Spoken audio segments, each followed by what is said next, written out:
మేమంతా కూడా ఏమేమి కార్యక్రమాలు చేస్తున్నామో తెలుసుకోవడం కొరకని ఇప్పుడు చెప్తున్నాను. అందరూ శ్రద్ధగా వినండి.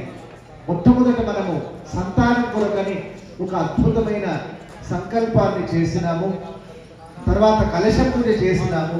గణపతి పూజ, గౌరీ పూజ, కర్మణ పుణ్యావాచనము, తర్వాత పుత్ర గణపతి వ్రతము, గరిక పూజ, తర్వాత 2 రకాల కొబ్బరికాయల ముడుపులు, ఒకటి గణపతి గుడిలో కట్టడానికి, ఒకటి ఇంట్లో కట్టుకోవడానికి, తర్వాత సంతాన పాశుపత రుద్రాభిషేకము, సంతాన గోపాల మంత్ర అనుష్ఠాన హవనము, సంతాన గణపతి స్తోత్ర మంత్ర హవనము, సంకటనాశన స్తోత్ర మంత్ర హవనము, వివిధ దేవతా మంత్ర హవనము, అభిలాషాష్టక మంత్ర హవనము, సూర్యమండల స్తోత్ర అద్భుతమైన మంత్ర హవనము, సంతాన గోపాల అష్టోత్తర శత మంత్రాలు, శ్రీమద్ రామాయణ పారాయణ పురస్సర మంత్ర హవనాలు, ధర్మసిద్ధూక్త వేదోక్త మంత్రములు, గణేశ అపామార్జన స్తోత్ర మంత్రములు,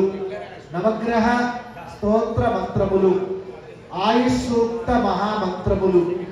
దాని తర్వాత నిన్నంతా 8 ఫలాలతో అభిషేకం చేయడం జరిగింది. ఆ ప్రసాదం మీకు అందివ్వడం జరుగుతుంది. దాని తర్వాత సుబ్రహ్మణ్య స్వామి స్మరణ జరిగింది. దాని తర్వాత దత్తాత్రేయ స్వామి మంత్ర హవనం మనం చేసినాము. ఇక మిగిలినటువంటివి ఏమంటే, ఒకటి గోపూజ చేయాల్సి ఉంది. మీకు ఎక్కడైనా గోవు కనిపిస్తే గోవుకు ఇవాళలో రేపో ఈ వారం రోజుల లోపల దానా పెట్టండి. గోవుకు తౌడు, పల్లిపిండి, దాని తర్వాత అరటిపట్టు, అది ఏదైతే తింటుందో అది పెట్టేసేయండి.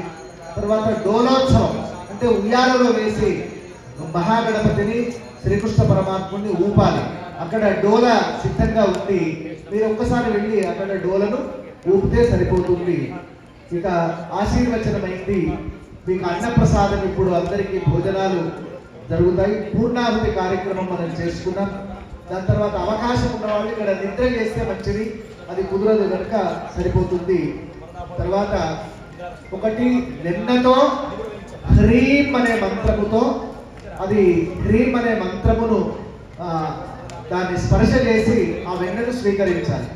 అదొక్కటి మీరు ఇంటికి వెళ్ళిన తర్వాత మీ దగ్గర బటర్ ఉంటుంది కదా, బటర్, ఆ బటర్ కొద్దిగా తీసుకొని హ్రీం అనే మంత్రాన్ని ఒక 11 సార్లు ఉచ్చారణ చేసి దాన్ని మీరు తీసుకోండి.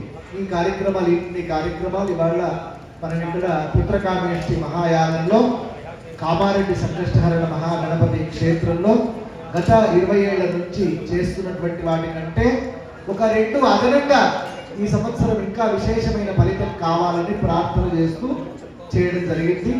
ఇవన్నీ కూడా మీ అందరికీ, మీకు తెలిసినటువంటి మిత్రులకు, భక్తులకు అందరికీ కూడా చెప్పి ఇన్ని కార్యక్రమాలను మేము చేసుకున్నాము, తప్పకుండా మాకు ఫలిస్తుంది అనే ఒక అద్భుతమైనటువంటి విశ్వాసాన్ని మీరందరూ కూడా పొందండి.